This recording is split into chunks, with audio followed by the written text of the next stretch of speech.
everyone, and welcome back to the Philosophy of Fitness podcast, episode number 47. My name is Haley. I'm going to be your host today and every single day that you're tuning in. Guys, 47 episodes. Can you believe it? Oh my gosh. We are so close to 50, and that has me so freaking excited. So, hi guys. I hope you're doing well. I wasn't here last week. I was on vacation. I went down to Florida. It was beautiful. It was amazing. It didn't rain once the entire time that I was down there, so I was super thankful for that. I spent a lot of time at the beach. I had some ice cream. It was fun. It was great. So that's why there was no episode last week. But we are back. We are here, ready to go. I'm so excited, and I'm so happy to be back. And I have some exciting news too, some exciting life updates that have been going on. So right before I left, I was studying for my nutrition certification. So I've been studying to become a nutrition coach for a couple of months here. You know, it's been something that I've been really working towards and wanting to learn so much more about. And the day before we left for our trip, I passed my exam. So I'm so excited. So now I can say that I'm a certified personal trainer and also a certified nutrition coach. So I'm really, really excited for that. So I just figured I'd share that, which is basically the inspiration for today's episode. Today, I wanted to dive into nutrition myths, things that I've heard friends think are true, things that I once thought were true, and that I've realized are totally false. So I picked out some of the main myths that I thought were really popular, things that I used to believe, and I'm going to go through them all and kind of debunk them, share my thoughts. Again, these are really just my opinions, so take them with a grain of salt, but do know that a lot of the stuff that I'm going to be sharing with you here today is not, just based on whatever I think. Like, there is evidence to back it up as well. So if you're interested in hearing some crazy nutrition myths and actually learning the truth about nutrition, then you know what to do. Go ahead and stay tuned. All right, so I want to start this by saying that nutrition is definitely something that's not one size fits all. I think nutrition is really catered to the individual. Every single person has different needs, different preferences, different upbringings, cultural things that make nutrition really hard to just kind of like generalize for everybody. So just know that going into this, that something that works for me is not going to work for you. It's not going to work for the person, next to you, the other person listening to this, whatever. Everything is really individualized when it comes to nutrition. And I think a lot of it comes down to knowing yourself, knowing your body, your preferences, your habits. There's so much that goes into nutrition beyond just our diet. A lot of it, I've realized, also plays into our psychology of our mindset, of these patterns that we've had for years, things and ways that we've been brought up and things that we've been led to believe about ourselves that cause us to sometimes even just get stuck in a rut nutritionally, or think that we're doing the right thing, but we're not, or feeling like we're trapped, feeling like we can't get to that next level. So I do want to start this with saying that again, nutrition is totally personal to you. So just understand that. So I've got a list here of some big things that I think are really popular. And again, these are just things that I've heard people talk about in my life and are things that I have also been led to believe at one point or another. So we're going to just kind of run through this list. All right. So here is the first one. You need protein right after you work out. This one is huge. And this is something that I definitely believed. And for a very long time, I would be so focused on making sure that I had my protein right after I went for my lift, and that I always was replenishing that protein stash like immediately. But it's not necessarily true in the sense that you might think. So unless you've been exercising on an empty stomach, which is going to kind of tie into our next point, you don't necessarily need protein immediately after your workout. But you might benefit from an appropriate dosage of protein for your body. It usually depends. So usually you want somewhere from 0.24 to 0.6 grams per kilogram of body weight. So that's just something to keep in mind. And usually you'd want to consume that within the few hours following your workout. So that's something called your anabolic window. That's when we can maximize the gains, as people say, is that anabolic window, that sweet spot of time where you can replenish that protein stash. I actually think that the most powerful thing would be to combine your protein with carbs, especially if you're somebody that's doing cardio alongside your lifting and you've been, working out vigorously for upwards of 60 minutes. Definitely replenish that stash, but don't get caught in the mindset that you think you need to immediately have it within a half hour of lifting and then all of your gains are going to be gone. That's not necessarily true. I think bigger picture wise, what's smarter to focus on is how much protein you're getting throughout your entire day. So not necessarily fretting so much over, if you're on the go and you don't necessarily have time to get the protein in, that's okay. Just make sure that you're getting enough protein throughout the day as well. And kind of just like a side note on this that I'm just thinking about now too, is that protein is the kind of thing that you really want to have at every single meal. So it's not so much that you want to eat like 100 grams of protein in one sitting. If you space it out evenly over the course of the day, you're going to make sure that you're constantly keeping up with that protein supply. And I think you'll be able to maximize your gains a little bit more with that. So just keep that in mind. Don't sweat it if you're not getting that protein right away. You will still have your gains. You will still be building muscle as long as you are cognizant and you are aware of how much protein you're getting throughout the entire day. You're going to be good to go. And if you want to, figure out what your protein needs are, it totally depends on your activity level, your sex, your height, your weight, all of these other things, but it is possible to figure that out. You can work with a nutrition coach, someone like me, to help you figure out what it is that you might need. All right, so number 2. This is a hot one, and this is one that I actually have some of my friends who are personal trainers who follow this and swear by it, but I don't necessarily think it's true, and that is that fasted cardio helps you burn fat. There's a lot of people I know that follow intermittent fasting, that they swear by this. They wake up in the morning, they don't have any breakfast, they hit the gym totally depleted, and they really feel like that's the thing that has led them to maximize their workout success, maximize their fat burning potential. But it's not necessarily true. So the data does not support this notion that it will lead to long-term weight loss. And not to mention, you're probably not going to have the same energy levels that you would if you had something to eat before. So this is the biggest thing for me is think about it. You can't run a car on fumes. And if you're someone like me, if I don't eat before I work out, I will get dizzy and I will feel like I'm on the verge of passing out. I don't know what it is about me. It's probably just a blood sugar thing, but I am one of those people that, not that I need to eat a huge meal before I exercise, but I definitely need something in my system to keep me going. And if I'm running on fumes, I'm really not going to be able to give the workout the same amount of, crushing it mentality, the same amount of, I'm ready to get this, as I would if I had something small beforehand. I mean, listen, if you're having like a little snack or, something before your workout, if you're having a piece of fruit, you're having something small, that is not going to be the deal breaker between you losing fat and not losing fat. If that is what you need to successfully complete your workout, if that's what you need to push you a little bit further, then do it. Don't feel like you got to fall into this trap of the fasted cardio nonsense. If that doesn't work for you, it doesn't work for you. And I don't say this to discredit anyone that this does work for. I think that's amazing. I think it's awesome that you can do fasted cardio. But for me personally, I don't really feel like this meshes with me. So again, think about that from the energy standpoint, right? Energy in, energy out. If you're already in that depleted state, then you're not going to have necessarily the same amount of energy that you would if you just took a little bit of time to refuel, It's totally fine to do that. I've got my disposable water bottle today. I'm sorry, everybody who's eco-friendly. I didn't have time to rinse my water bottle, but there we are with that. All right. So number 3, crash diets are great in a pinch for weight loss. Oh my, this is the one that bothers me the most. And this is also the one that I have the most experience with. So for those of you that have been following me for a while, I did an episode, I think, entirely on crash diets. It was like one of my first episodes. I'll try to link it or leave a card to it. Crash diets are so bad for you. If you take anything away from this podcast, please do not do crash diets, okay? They are not a long-term fix. And I'm going to explain to you why they are so bad.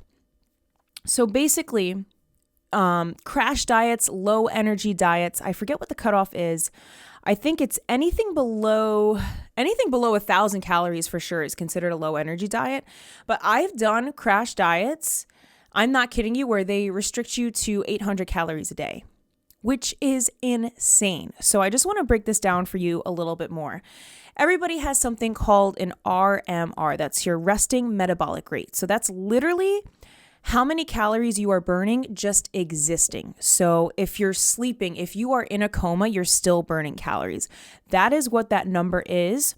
Most people, I'm pretty sure, I'm going to make a generalization here, but I think most people, if you were to literally be in bed all day, not doing a thing, I think you would probably burn at least 1,200 calories a day. Just existing, that is literally just existing, breathing, and sleeping.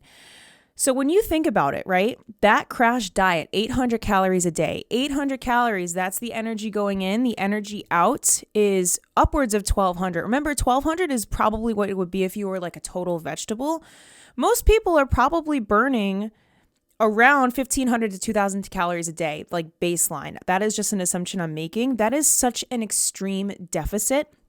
And what happens is when we're in this extreme state of deficit, it totally wrecks your metabolism. Now, the thing is, you're going to see that weight loss fast, and it's not necessarily fat loss. And I think that's something people can get confused with as well. You're losing water weight first and foremost. You're in that extreme state of restriction. Your body's kind of just like, oh my God, what's happening? So you're going to be losing water weight. Not only are you losing water weight, but you're also entering starvation mode. So when you're in this restrictive state, like let's use my crash diet that I did like back in high school as an example. 800 calories a day. Your body is clinging on to every single little thing that's coming into it. Every single one of those calories, it's like, I'm in starvation mode. I need this right now. I'm going to hold on to it. And yes, you will lose weight rapidly with this. I lost like 10 pounds in 3 days. Now understand, I did not lose fat. That was not fat loss. My body was also probably eating away at my muscle mass as well. So I was losing water weight, I was losing muscle, and even a little bit of fat too. But that's not what we want, right? We don't want to degenerate our muscle growth for the sake of a diet. So, you're in that state of deficit. You're eating 800 calories a day, which is so insane to even say that out loud that I was doing that. Blows my mind because at that time I was also doing insanity workouts. I don't know if you guys are familiar with that, but those are super high intensity workouts where I think you'd probably burn around 500 to 600 calories with that. So it's absolutely insane to think the level of deficit that I was in. But what happens is, when you do these crash diets, you see the quick fix, you see that immediate drop on the scale, and you're cool with it, it's fine. But then what happens is when you start returning to your normal eating pattern, your body is going to hold on to every single thing because it still thinks that it's in starvation mode because it's just been through this severe gauntlet of this crazy caloric deficit that now all of a sudden everything that's coming in, it thinks it's got to hold on to every little piece of it. So you're actually just going to wind up gaining the weight back fast, and even sometimes like in addition to what you lost. I remember I did a couple cycles of this crash diet. It was the military diet. If you guys are interested in looking that up, I'll see if I can put up a picture of what it was. It was disgusting. It wasn't even healthy. They had you eat like toast with peanut butter, a hot dog. I remember hot dogs were a part of it. I remember vanilla ice cream was a part of it. It was the strangest combination of foods. I think it's also referred to as the Birmingham cardiac diet. So if you're interested in looking that up, but it was horrible. I remember being super hungry when I did it, super not feeling great. And it wrecks your metabolism because I gained all of that weight back, and I even gained even more than what I lost. And I really think that it fucked with my metabolism. I'm going to be completely honest. And something else to just go off of this too is like crash diets don't feel good. Think about how you feel. That's the other part of this too, is like a more intuitive approach to eating. Are you feeling alive? Are you feeling vibrant? Are you feeling energized by what you're eating? When you're in this extreme state of deficit and you're eating hot dogs and a scoop of vanilla ice cream, it's probably not going to make you feel the most alive. So just please exercise caution when you're looking at any of these crash diets. I would absolutely not recommend any of you partake in a crash diet under any circumstance. That's my opinion, unless there's some crazy situation. Again, I think this was called the cardiac diet because it was for obese people that needed heart surgery. So maybe that's fine. But in any other situation, it's not necessary. Understand that the small little changes that you make are what are actually going to bring you to more sustainable weight loss. So that is my rant with crash diets. I hate them. I love to hate them. All right, number 4, sugar-free and fat-free is healthier. This is another common one, and I think this falls under the umbrella of deceptive marketing tactics when it comes to food companies, brands, whatever it is that they're selling, they're putting out. You say, oh, sugar-free syrup, awesome, this is so cool. Or, fat-free yogurt, or I don't know what else people make that's fat-free, like fat-free cheese, reduced fat this, reduced fat whatever. So again, this is actually really connected to the next one, but this is really something where you've got to take a step back and look at things from the big picture. So I'm going to use sugar-free drinks as an example. So let's take like sugar-free, I don't know, even something like Diet Coke. Let's take Diet Coke. I'm actually going to look up right now what the ingredients are in Diet Coke. So most people can agree, regular Coca-Cola is obviously not good for you. Actually, I'm going to look up for the hell of it, Coca-Cola sugar per serving and see what they give. We all know that Coca-Cola is not good for you. Oh my God. All right. Place your bets at home listening to this right now. Coca-Cola for a regular serving has 64 grams of sugar. Oh my God, that's insane. Not to mention that's added sugar too, guys. That's not like fruit source sugar. That is all added. So, okay. That's a truth I think we could all agree on. Coca-Cola is not healthy.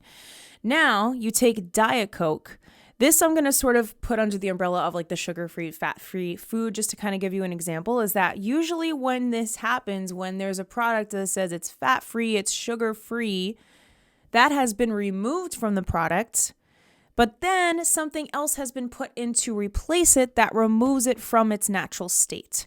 So if you're really looking at things from a holistic point of view, from a true nutritional point of view, you want things as close to the natural thing as you can possibly get. So to me, red flag is when things say sugar-free, fat-free, because I know in my mind instantly that's going to tell me that there's some other funky shit in there that I'm probably not going to be a fan of. So for the record, I'm just going to tell you what is in Diet Coke. So first ingredient, carbonated water, caramel color, phosphoric acid, natural flavor, aspartame, that is a artificial sweetener. Contains, I never know how to say this word, phenylalanine. I don't know how to say that. But that is something that's in aspartame. I've seen that before. Potassium benzoate, caffeine, potassium citrate, blah, blah, blah, blah. All right. So basically what I want to point out to you here is that it's not that much healthier for you. And the reason I say this is because artificial sweeteners in themselves are a really slippery slope. I know aspartame in particular has been linked to cancer. It is a carcinogen, I'm pretty sure. But the other thing is that sometimes these artificial sweeteners and sugars can react really negatively with your gut health, with your system as a whole. I know a lot of people are very sensitive to artificial sweeteners. People can become nauseated by them, super bloated. Artificial sweeteners in and of themselves are usually not the healthiest route to go because, again, it is a chemical, right? It's not something that's naturally found within the food. Now, that doesn't say that, regular Coca-Cola is something that you should be drinking every day with 64 grams of sugar in it. Obviously, it's not the best choice, but I think if you're somebody that's looking at this, from a holistic standpoint, you've got to kind of weigh both sides. Obviously, if you're switching from regular Coke to Diet Coke, you're going to see weight loss because you're not having that same amount of energy coming in. Remember that weight loss is when you're in a caloric deficit. So by cutting out the sugar, you're scaling back on the calories that you're consuming. But in place of that, you're putting a lot of chemicals into your body, a lot of synthetic things that are not natural, things that are not meant to be there. So long term, diet can help you cut back on that weight gain. I think that's a good first step if there's somebody that's like really, they need their Coca-Cola every day. But I think from there, trying to transition to something that's more natural is the way to go. There are natural sweeteners too that are better for you. I think stevia is one of them. Monk fruit is one of them as well. But these chemicals like aspartame are definitely not super healthy to be drinking every single day, especially in huge quantities. If you're someone that drinks like 10 cans of Coke a day, it's probably not optimal for your health. So just keep that in mind. And again, the same thing goes for, fat-free foods. Think about what is, in order for that to be removed for the food to still taste and feel complete. They're putting something into it. So this is really when you've got to take that step back, read the labels, think about what's going into your body there. Super powerful. Other thing, going off of labels is this kind of misconception that foods that are labeled as natural are healthier. This one is another really popular one. I see people say, oh, well, it's all natural. That must mean it's good. That is not necessarily true. So I have a few things to say here. So for foods other than meat, the FDA steps in a little bit, but they do not have a formal definition of what natural means. But that might be changing soon. It kind of depends what they're doing. So basically, the FDA considers natural any food to which nothing artificial or synthetic was added that would not normally be expected in there or that food. So that's pretty vague, right? There's a lot, that could be termed under that umbrella. A little more precisely, the FDA states that a product without colorants or synthetic substances can be labeled natural. So the USDA must approve label claims for meat, including the natural, no hormones, no antibiotics claims. But what the natural means is really just that the product is no more minimally processed and doesn't contain any artificial ingredients, including preservatives or artificial flavoring or coloring. But the slippery slope with this is that it doesn't necessarily mean that the cow wasn't given antibiotics, that the cow wasn't given growth hormones, anything like that. And this is really popular with like milk and meat.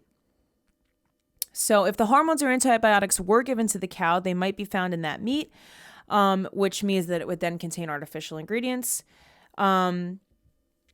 But I mean, do we really know if the meat is actually tested? I think so many companies get away with saying that things are natural. The other thing under here is, GMOs and pesticides can absolutely be considered something that would be able to slip into this. Like I think about granola bars, cereals, things like that are super popular that say all natural. And you think you're eating something healthy because it says that it's natural, but you don't know, again, GMOs, that's a whole other rabbit hole. Or pesticides, what's being thrown in there. You really don't know. It's so vague. I think the FDA is super vague with a lot of things, which is kind of frustrating. But it's pretty crazy. So the natural claim only covers products, processing, and ingredients. And the answer seems to be that a piece of beef can be labeled natural even if the originating cow was given hormones or antibiotics. So there's your answer right there. Just because your meat says it's natural doesn't mean that the cow was, grass-fed and given this amazing diet. Like they are still slipping stuff through the cracks, which is really eye-opening. This should be eye-opening to you as well. I mean, stuff slips through the cracks, especially with supplements too, with the FDA. Supplements aren't regulated, by the way, if you guys didn't know that. That could be a whole other episode. Next one, salt is bad for you. This is popular as well. I actually remember that my grandma used to be so hyper-focused on sodium intake, and she still reads the labels all the time with everything. I mean, she does deal with high blood pressure, so I understand that. So in her case, that's understandable, right? So salt reduction, it's important for people that have salt-sensitive hypertension, which is like what I said my grandma has. And excessive salt intake can exacerbate that. So that's understandable if you're trying to watch your sodium. But that drastic intake in salt actually might be more risky than beneficial, especially if you're someone that's sweating a lot, if you're somebody that's moving. You need salt. Salt is sodium, and sodium is absolutely critical to cell function, to everything in the body, as is potassium. So you've really got to make sure that you're not super, super restricting your salt intake. But I will say most people, at least with a Western diet, are getting more than enough salt in their diet. But again, unless, you have some sort of condition, I don't think it's something that necessarily needs to be labeled in the group as a bad thing. Think about electrolytes, sodium and potassium. That's what you replenish when you're dehydrated. Your body needs that. Your cells need that in order to function properly. So again, it kind of is just like tit for tat. Think about your situation where you're at. Someone like me, I sweat a lot, especially with my job, with what I do. I work out twice a day, sometimes 3 times a day, and I'm sweating a lot. So it's very important to me to replenish my potassium levels, my sodium levels. So for me, I don't view salt as the bad guy. But again, everybody's different. So I leave you with that. And last one. Carbs make you fat. This one is super popular. People saying fat makes you fat. Carbs make you fat. I'm going to tell you right now, the answer is no. All right, the answer is no. There's no one food group that's going to make you fat. Calorie surplus is what makes you fat. So what does that mean? You are eating and you are consuming more than you're putting out. If you are trying to lose weight, think of this from a mathematical standpoint. The answer is to be and exist in a caloric deficit. And that doesn't mean that it has to be extreme. Even a caloric deficit of, 500 calories a day or 250 to 500 calories a day will lead to slow, sustainable weight loss. But it's really just simple math.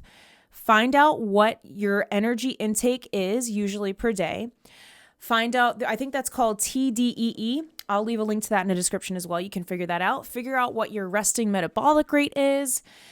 Think about your activity level, how that can factor into that. And think about where you need to be in terms of what your goal is daily. So let's say for me, I burn around 3,000 calories a day, according to my trusty Fitbit. Now, that's on a day when I'm pretty active, but that's a typical day for me because I have a very active lifestyle. So let's just say based on what this says, just to make an example, I burn 3,000 calories a day. Now, I don't know what my resting metabolic rate is. I'd have to probably go into that calculator and check it. But if I were to consume 2,500 calories a day, I would still be in a caloric deficit because I'm burning 3,000 calories. And by that math, that 500 calorie deficit is going to lead me to weight loss if that's what my goal is. So it really all comes down to numbers, understanding your body. Again, different people are more adept to certain diets. There's some people that really thrive with keto. There's some people that are crushing it on a vegan diet. There's some people that really feel that they're best when they're in that low carb diet. There's all different kinds of approaches, and you can start to learn and figure out what it is that works best for you based on your preferences, what you like, what feels good for you, and kind of just build it out from there. But just know that, again, there's no certain food group that you should totally write off, like carbs, fats, proteins, whatever. The caloric surplus is what's going to cause you to gain weight. So that is what I have for you today, guys. I hope you enjoyed this. This was a lot of fun. I'm really excited that I've been learning so much about nutrition, and I'm super excited to be, just like sharing my knowledge and putting stuff out there a little bit more and really trying to help you guys, being honest about my lifestyle, what it is that I do, what I eat in a day, all that kind of stuff. And this is really only just the beginning of it. Like I said, I just got that certification, so I'm super excited. But I will remind you, if you're listening over on Spotify or Apple Podcasts, whatever other streaming services there are, you can watch this whole thing on YouTube. You can come hang out with me. I'll leave a link in the description so you guys can check it out. If you haven't already, please subscribe to my YouTube channel, youtube.com/Haley Noel. You can follow me on Instagram also. I do a lot of stuff related to the podcast over there. Shoot me a message. Let's chat. Let me know what you want to hear about on the show. And also, if you haven't already, please drop me a rating and a review. It really helps out the algorithm. It pushes this to more people so we can get more people coming into Philosophy of Fitness and have some fun over here. Thank you so much, guys. I love you all. I'm sending you so much health, wealth, success, happiness, abundance, peace, love, and joy. And I will see you next time. Bye.